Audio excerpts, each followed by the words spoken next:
Ang hinihingi namin, makapangisda kami sa loob ng bahura kasi very abundant ang isda doon. Hindi katulad pag nasa labas ka at delikado kasi yung mga payaw namin nasasagasaan ito ng malalaking barko.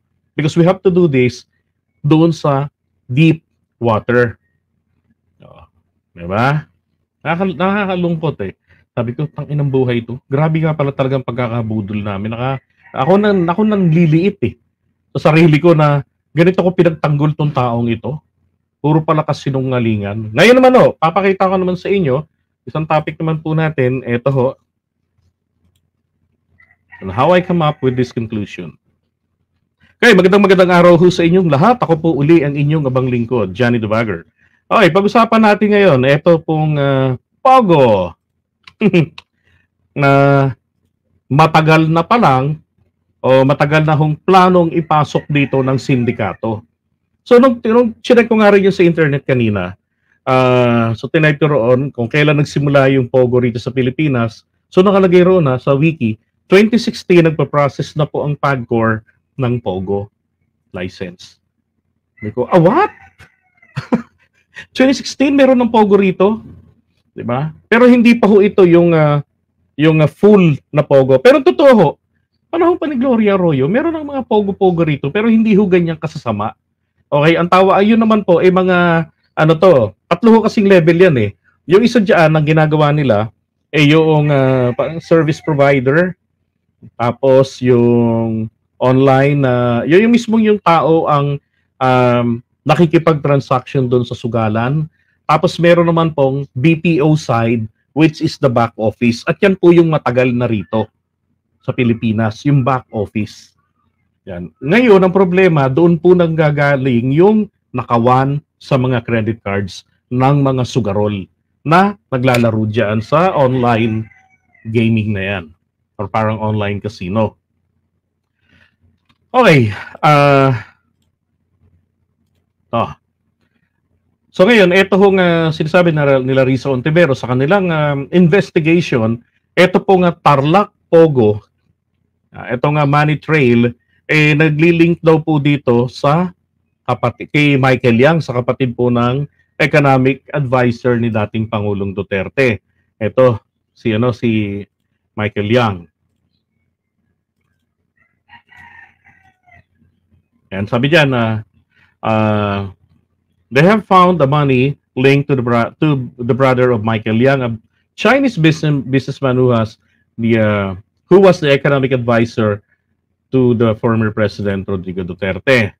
Yan, ang pangalan ng taong ito, ng kapatid niya, ni Michael Yang, ay si Hongjiang Yang. Okay? Now, ito rin ho yung kanyang pera ang ginamit pagpondo ng Hongsheng. Okay? Doon nagkakamali, itong Hongsheng, hindi ba't ito yung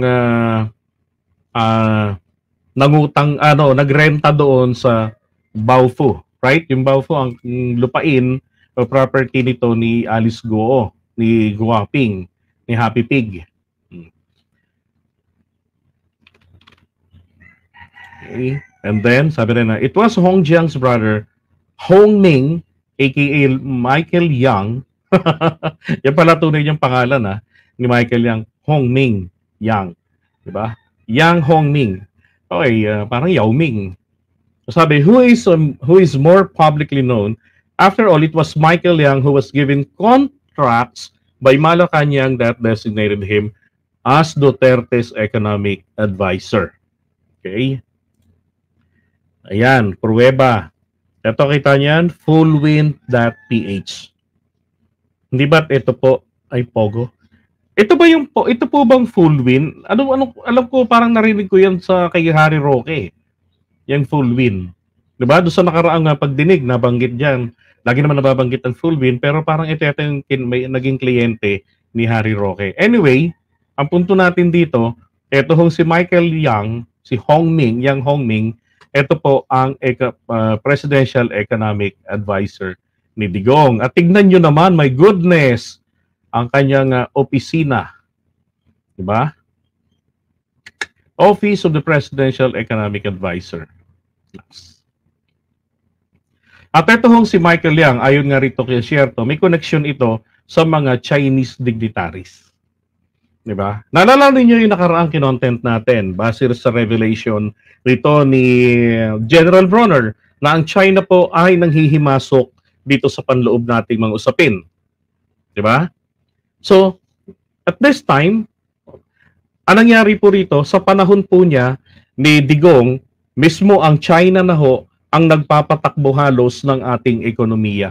Ito ho yung bukod sa meron siyang NEDA, pero ito ho ang isa sa kanyang kumbaga, malapit sa kanyang tainga.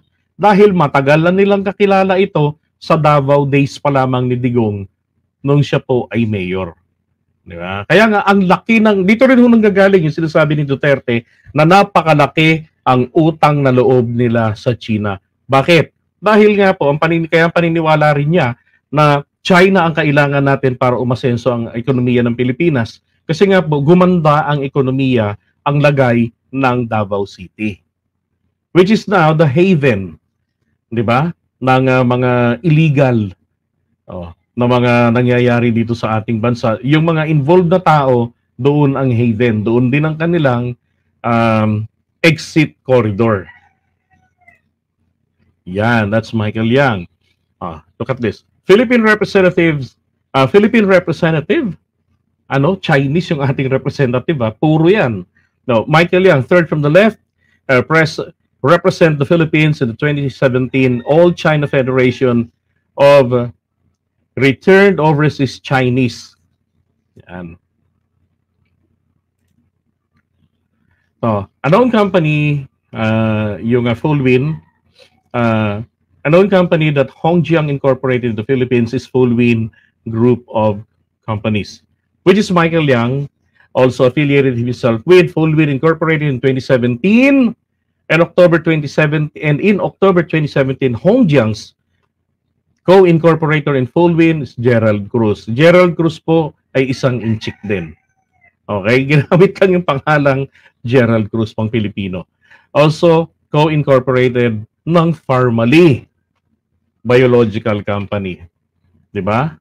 So, nakikita nyo na diyan yung koneksyon ng Pogo at saka ng Pharmally. Okay? Tingnan nyo naman 2017 po ang pinag-uusapan natin dito. So, ibig sabihin, may prior days, months, or baby years nang matagal na po ang plano rito. 'Di ba? Kasi sa China, ito lang sinasabi nga po nila, ang Pogo ay illegal sa China. 'Di ba? Ayaw ng China, and itong policy ni Duterte, wala pang pandemic nito, ipinasok niya ang Pogo sa Pilipinas. Kaya po dati sinasabi namin na naging maganda ang ekonomiya. Iyon pala, kaya po umangat dahil po dito sa Pogo.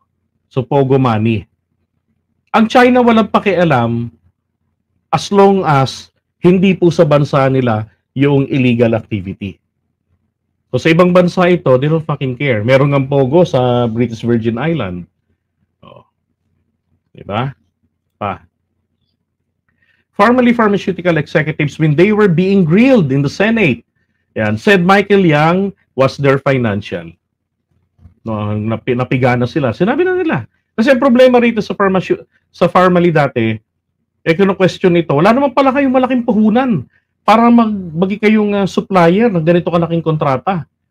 At ang maliro na ginawa ni Duterte, imbis na, tama si Leni Robredo at the time, bakit nyo ibinigay pa ang kontrata sa incheck para mag-import ng mga PPE? Diba? Ang problema, yung PPE overpriced. Tapos ang dineliver dito, substandard. Sa China po, bawal po silang gumamit ng substandard. Pero pagdating po sa pang-export, yun po ang substandard. At yun ang dineliver dito, substandard na mga PPE.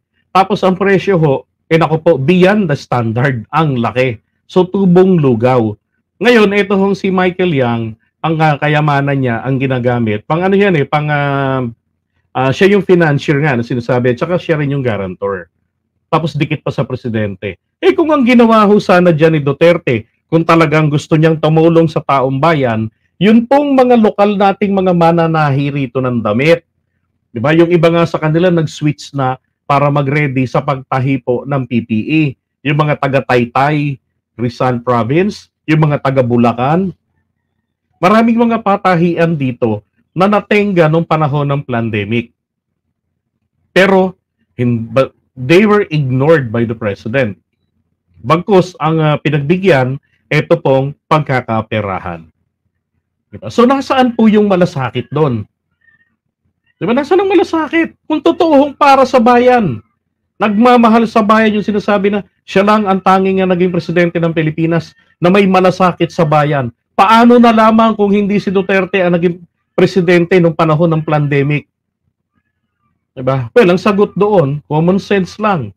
Kahit sino pa maging presidente, gagawin ang nararapat para makasalba silang lahat. Hindi lang siya, pati yung mga tao. Diba? At ang nararapat din ng gagawin, syempre kung ano yung mga pwedeng matulungan sa ekonomiya natin, umikot, itong mga mananahi, yun ang dapat na binigyan ng kontrata rito. Diba? Tinulungan. Ang daming supply ng mga tela pang PPE nandyan sa Divisoria.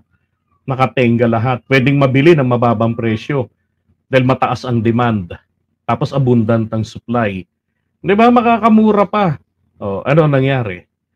Hindi rin naman agad nakakarating dito yung mga galing ng China. Sayang nga di ba? Okay, sabi rito, Pharmalist executives were able to meet Duterte at one point because Michael Leong introduced them.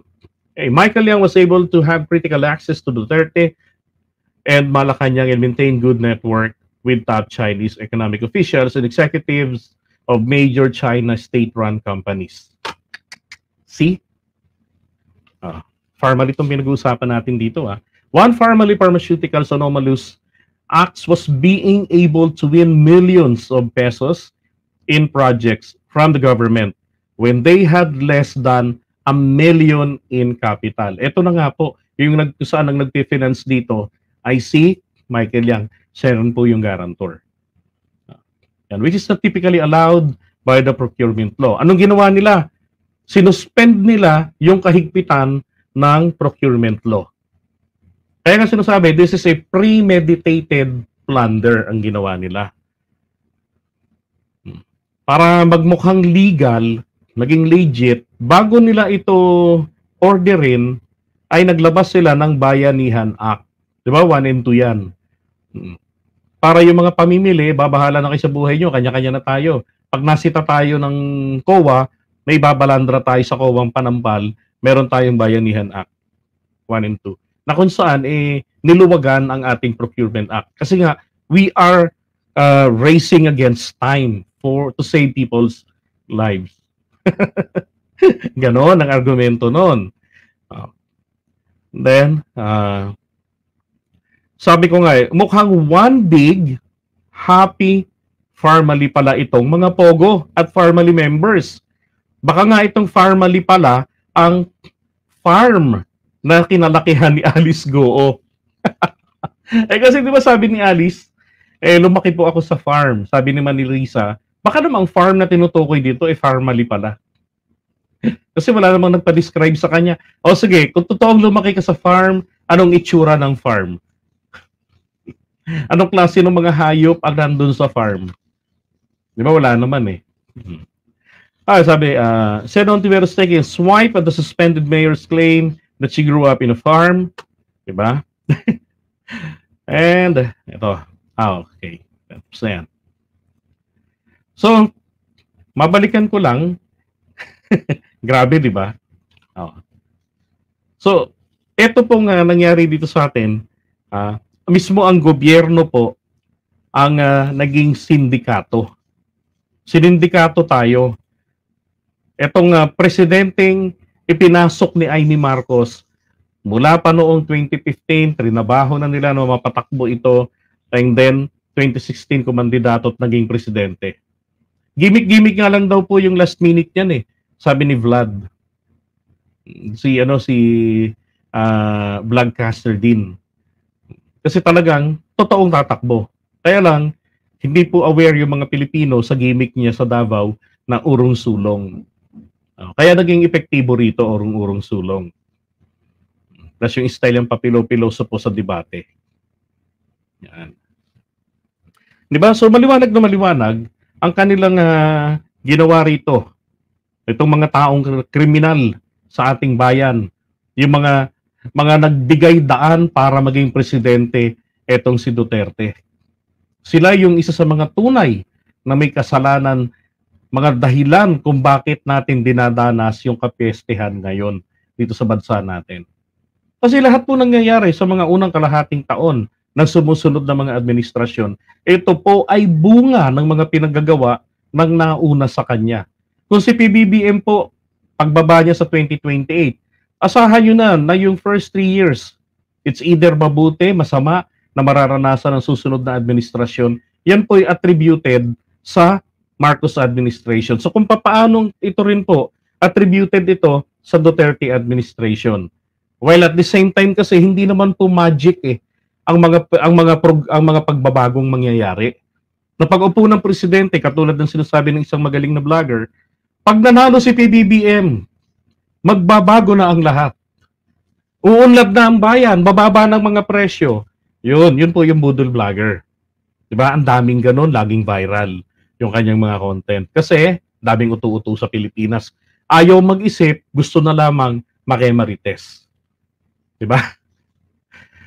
Ay nako, isipin nyo pagpasok 2017, pero sabi roon sa Wikipedia, 2016 nagpa-process na ng Pogo license ang PAGCOR.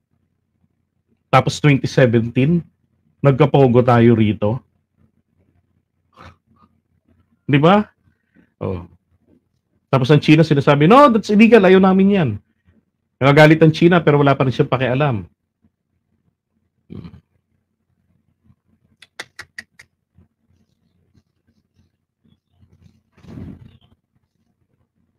Diba?